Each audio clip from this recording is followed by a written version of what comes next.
So I'm sitting here with my friend who chooses to be off camera because she just gave me some juicy tea about what it's like to date in your 50s. She's on dating apps, she's meeting gentlemen. She goes on a date with a guy who shares that he has acid reflux, that he sleeps with a CPAP, it's like Darth Vader. You go to bed and you're this. Who wants to sleep with this? Why are you saying this on a first date? Yes, it is important that you reveal this. Yes, it is important that you are true about who you are and what you're about. But I just find it interesting that he never once asked her a question about herself, never really wanted to know about her. He was just talking about him all the time. My theory is he's insecure and he wants to be liked, and so he just is selling.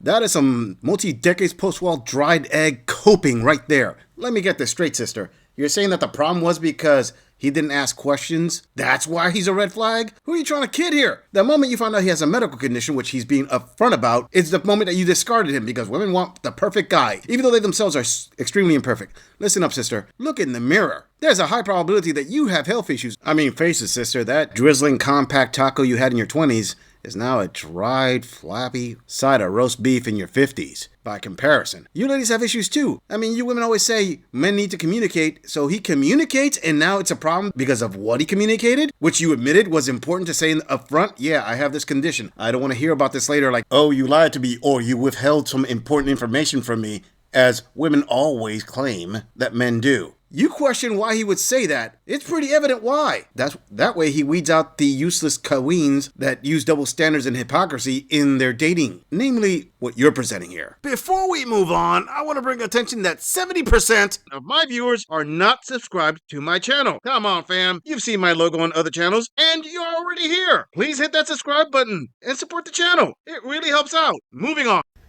So I'm going to do something new and step out of my comfort zone and do some videos. I don't mind pictures and taking pictures of myself, but videos I feel really awkward. But a coworker suggested yesterday that I start posting about my dating life on TikTok, and I think it's kind of crazy, but maybe it would be fun because it is crazy, and so I may start doing that.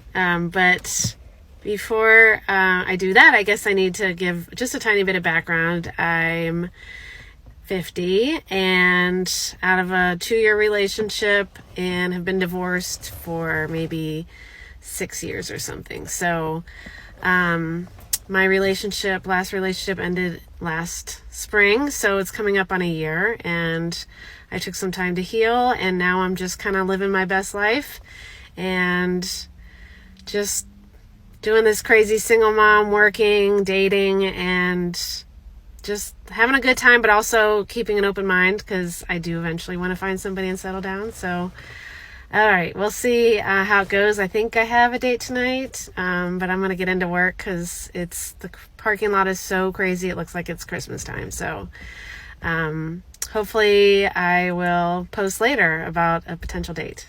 Bye. Oh, the world owes me a living. Alright, this 50-year-old plus Colleen basically summed up her story in less than 2 minutes. And the funny thing is, there was actually nothing original about it. There were so many key buzzwords that have been used millions of times before her by other queens who are in the same predicament. Oh, single mom, trying to find herself. Translation from womanese, riding the carousel. Living my best life. Translation from womanese.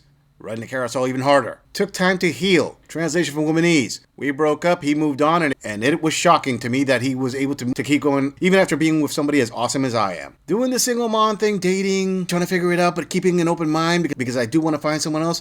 Translation from womanese. Trying to find as many babysitters as possible so I can go out there, sample the sausage, and hope that I find a chump out there that is blue-pilled beta enough to put a ring on it. But at the same time, I'm going to say I know my worth and I'm not going to settle because I'm special. I'm sorry, ladies, but this trope has been seen over and over again by a lot of men. And this queen, even though she's a higher level mid for her age bracket, most men in her age group, which are the ones that she's attracted to, guys in their 50s are in shape or have money or whatever, are going to see her say, yeah, I'll pump and dump, smash and dash. Maybe I'll put her on my roster. Every slow Tuesday, I'll bring her over and pile drive her through the mattress. You know, give her a tour of Pound Town. The point is, ladies, you're nothing spectacular. You don't have the pick of the litter. Your dating pool's a shallow puddle. And posting your dating lives on TikTok is nothing short of gold nugget entertainment for the manosphere. And face it, ladies, this idea that she has of putting her dating life out there is not protected by some invisible force field. No, you put your story out there, it's open for people to take shots at it. If you want therapy, ladies, pay for a therapist. Don't go on social media. That's like a chicken walking into a poultry factory and thinking, oh, no one's gonna pluck me here. Moving on. Y'all, this 55 and becoming single after never dating in my life is literally, I'm gonna be honest, it's terrifying. I'm terrified. And with that being said, I noticed that it is heightened. That terror in what's coming is literally heightened. I guess a type of anxiety in just about everything. And it's not even, I'm not even to the point of dating yet, but I want to be. So with that desire to start dating, I am terrified. Y'all, I really don't know what to do. 55, becoming single and never dated in your life. How do you handle it? I mean, I'm stressed out and terrified, and I haven't even started. This is crazy. Y'all, talk to me, comment, tell me what to do. Oh.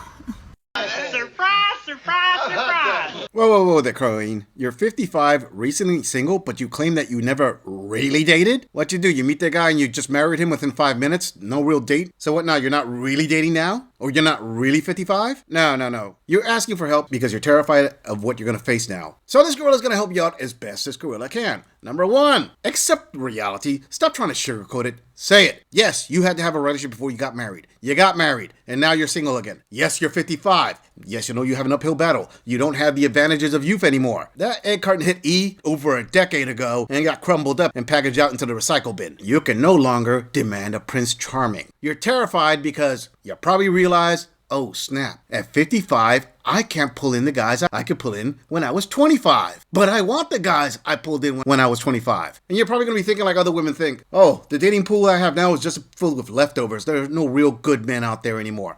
Correction, those leftover men were good men. They got divorced by women like you, thinking that the grass was greener. It's probably shocking to you that Chads and Tyrones in their 50s are still Chads and Tyrones. Or maybe the reason that you're so nervous is because you realize that your competition is something that you just can't beat. Best advice I can give you, go back to the guy you were married to. See if he takes you back. There's no fear there because you already know what you're getting. Moving on. Okay, I have a crazy dating story. Now, this is from a while ago. This is not recent. This is when I lived in Tampa and my daughter was super young, maybe like 3 or 4. So anyway, I met this guy on OkCupid, and at that time, OkCupid and Plenty of Fish were like the major dating sites. I don't even know if there was like Tinder or Bumble back then. There definitely was not Facebook dating. So I was on OkCupid and Plenty of Fish. Plenty of Fish was horrible, but OkCupid I kind of liked because there were all these questions you could answer, and if you answered the question, you could see other people's answers on that same question. So it was really cool, actually. I liked it back then. I don't even know if it's still around, if people use it. So anyway, I met a guy on OkCupid. We went out a few times. I really, really liked him. He was really nice. He had kids around, a little bit older than my daughter. We were both from the north. Really nice guy. He ended it with me. I think he just said like he wasn't feeling it. I don't remember, but I remember he was the one that ended it. Nice guy. I remember being kind of bummed because I thought he was great. Anyway, I was on OkCupid then maybe like 6 months later, and I saw that he was there. So I think I like opened his profile. Now, when I dated him, he was looking for women, and you know, I'm a woman and whatever. So, but when I looked at his profile again, he was looking very specifically for a man, and a man to collar him and walk him around with a leash. I saw this and I was like, oh my goodness. Like, and I, to each their own, I have no issue with anyone doing anything. But for me, it was a little weird because I had gone out with him. We didn't sleep together or anything. I don't know if that's TMI. We had kissed and stuff. Nothing like major. But it was still a really weird feeling for me.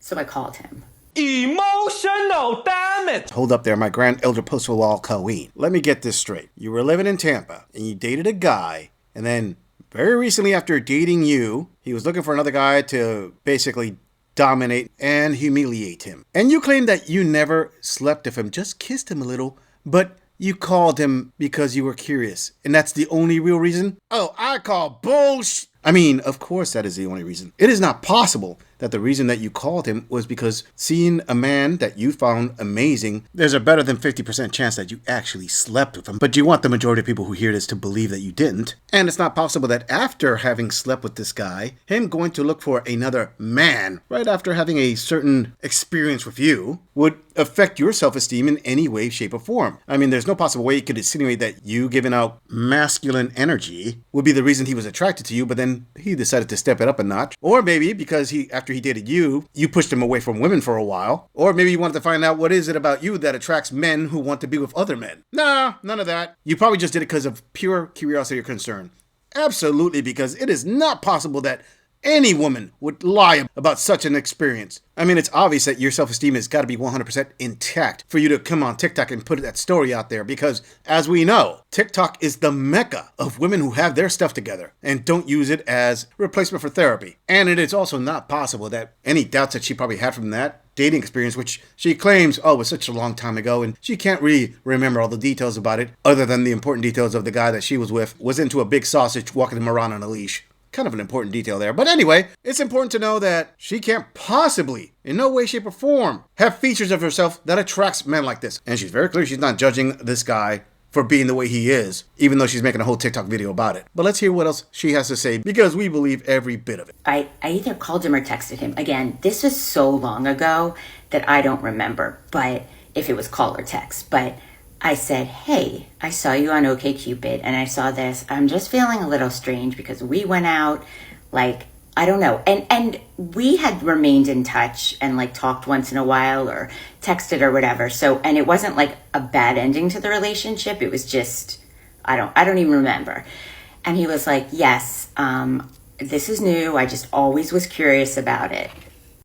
So I was like, okay. I mean, again, I have no problem with what anyone does, but it was just weird for me because we had gone out and now he's looking for a man to collar and walk him on a leash.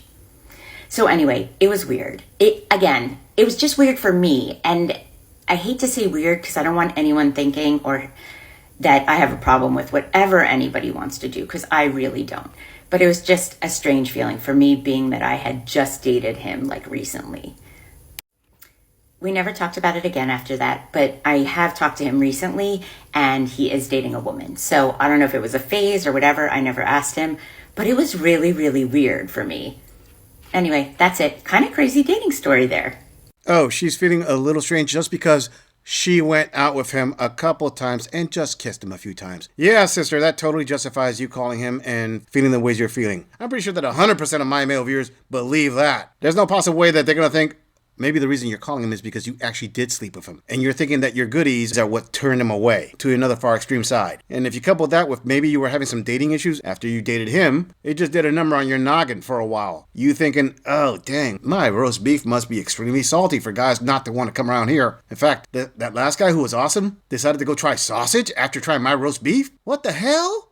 What's going on here? That's okay, sister. Acceptance is the best way to go with this. But then again, more than likely what you're saying is 100% spot on, and you've already accepted that. That's why you made this TikTok video, because the way you said it is exactly how it went, and it just didn't bother you that much. In fact, let's step this up. The problem isn't you. The problem is obviously the men out there. Guys in your age group are the ones who have these kinds of issues. You are 100% awesome the way you are, and you should continue to be the way you are. I mean, it's working wonders for your dating life, isn't it? I'm just saying, if you enjoy this audit, click on the video in the end screen for more content. If you would like to support the channel, please follow the link in the description to donate to our beer fund, or like, subscribe, and share this video on other social media platforms. If you agree or disagree with anything about this audit, please let us know in the comments. I'm going to leave this audit right here. I'll see all of you in the next episode.